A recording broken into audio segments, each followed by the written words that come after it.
আসসালামু আলাইকুম বন্ধুরা, সবাই কেমন আছেন? আজকে যাচ্ছি চট্টগ্রাম থেকে ঢাকা।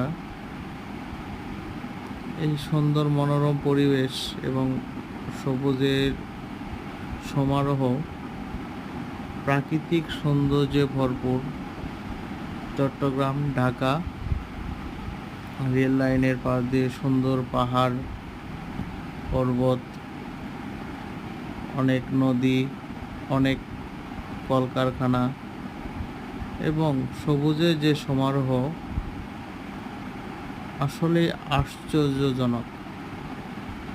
আল্লাহ তাআলার অশেষ নিয়ামতে আমাদের এই বাংলাদেশের সবুজ শস্য এবং সবুজ প্রাকৃতিক সৌন্দর্যে ভরপুর দেশ।